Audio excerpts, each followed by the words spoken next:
Proverbs 27:1 through 28:28. Devotional focus verse.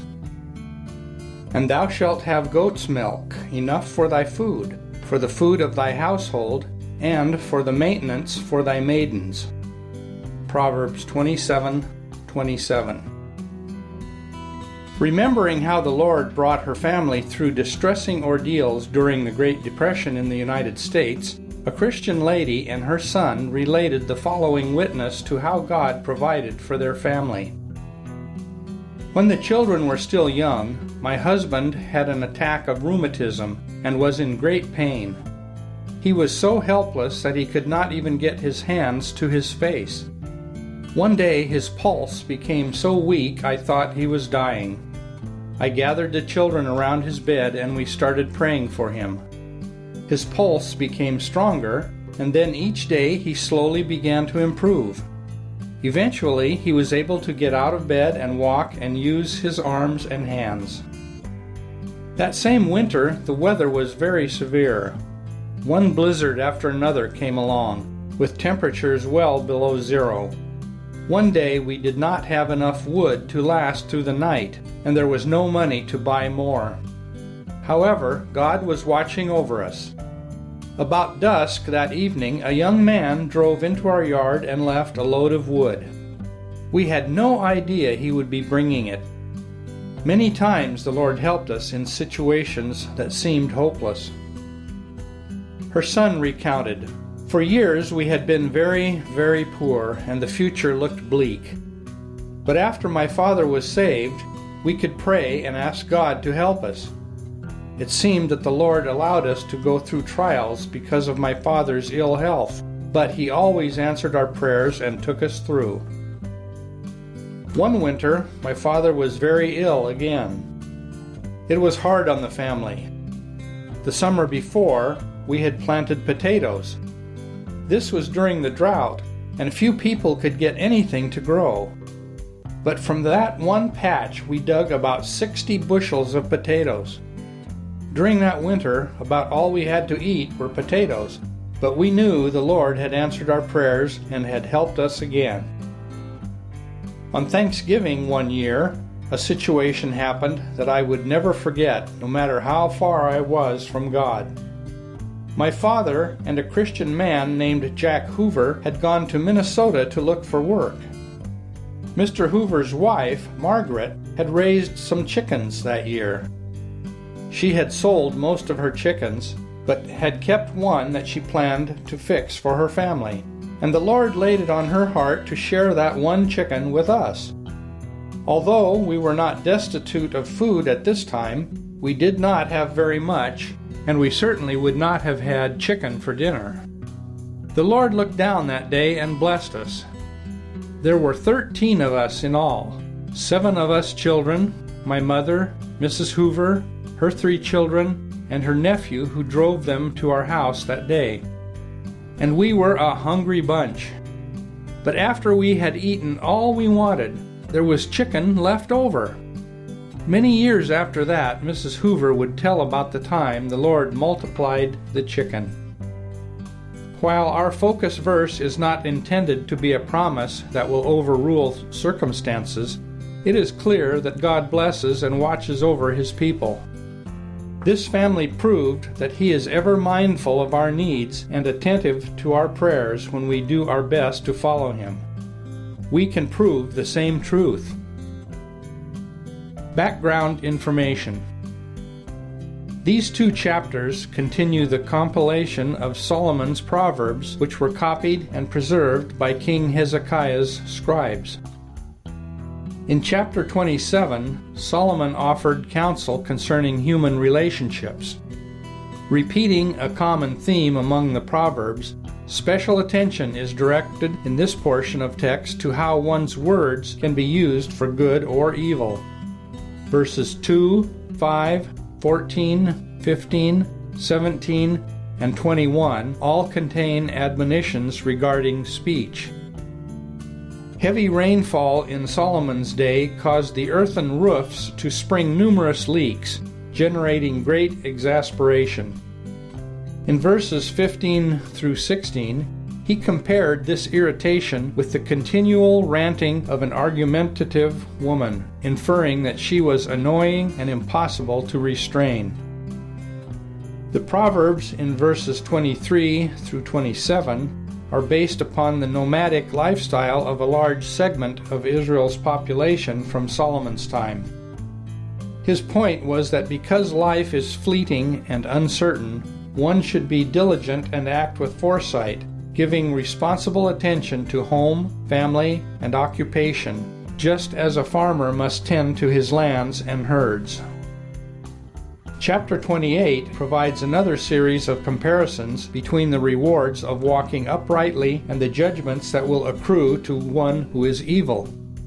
Several categories of wickedness are denounced: the oppressor, those who forsake the law, the perverse, the riotous, those who lead the righteous astray, wicked rulers, the greedy, the flatterer, and the proud. The book of Proverbs frequently reveals God's compassion for the poor. Verses 6, 8, 11, and 27 in this chapter are examples of this. Conclusion. If we are following God, there is no need to fear deprivation. Our omniscient Heavenly Father is on His throne, and He sustains us. Chapter 27. Boast not thyself of tomorrow, for thou knowest not what a day may bring forth. Let another man praise thee, and not thine own mouth, a stranger, and not thine own lips.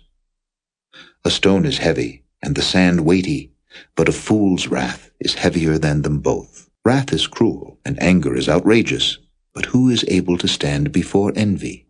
Open rebuke is better than secret love. Faithful are the wounds of a friend, but the kisses of an enemy are deceitful. The full soul loatheth an honeycomb, but to the hungry soul every bitter thing is sweet. As a bird that wandereth from her nest, so is a man that wandereth from his place. Ointment and perfume rejoice the heart. So doth the sweetness of a man's friend by hearty counsel. Thine own friend and thy father's friend forsake not, neither go into thy brother's house in the day of thy calamity. For better is a neighbor that is near than a brother far off. My son, be wise, and make my heart glad, that I may answer him that reproacheth me. A prudent man foreseeth the evil, and hideth himself, but the simple pass on, and are punished. Take his garment that is surety for a stranger, and take a pledge of him for a strange woman. He that blesseth his friend with a loud voice, rising early in the morning, it shall be counted a curse to him. A continual dropping in a very rainy day, and a contentious woman are alike. Whosoever hideth her hideth the wind, and the ointment of his right hand which bewrayeth itself. Iron sharpeneth iron, so a man sharpeneth the countenance of his friend.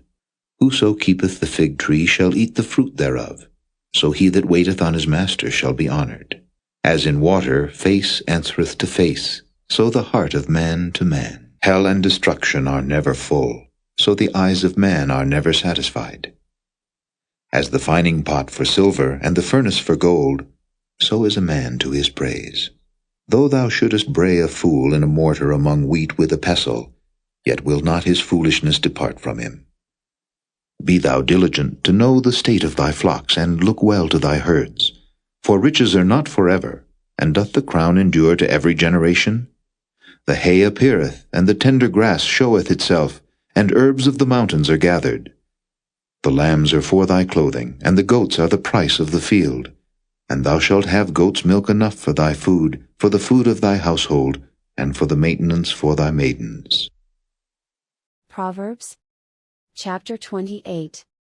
The wicked flee when no man pursueth, but the righteous are bold as a lion.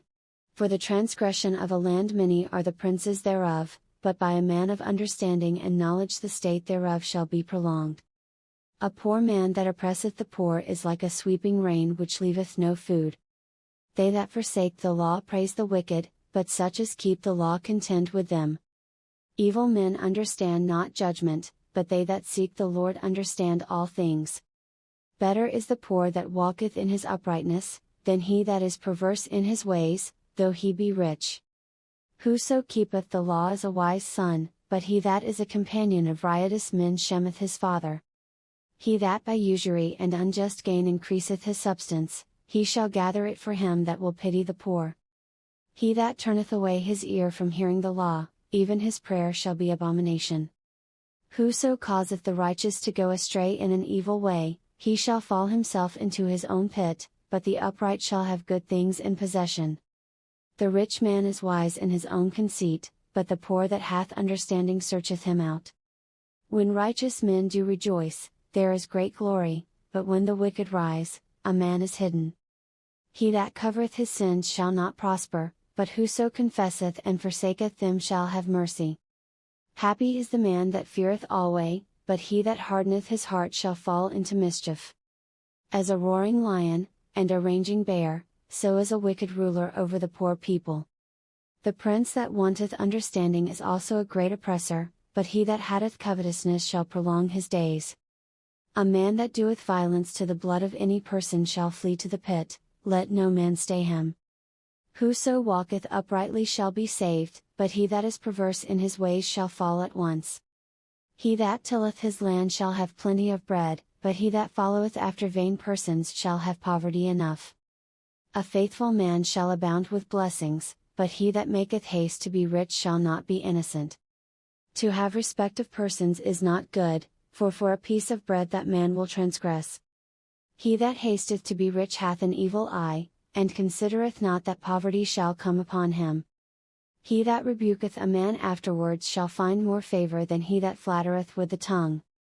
Whoso robbeth his father or his mother, and saith, It is no transgression, the same is the companion of a destroyer. He that is of a proud heart stirreth up strife, but he that putteth his trust in the Lord shall be made fat. He that trusteth in his own heart is a fool, but whoso walketh wisely, he shall be delivered. He that giveth unto the poor shall not lack, but he that hideth his eyes shall have many a curse.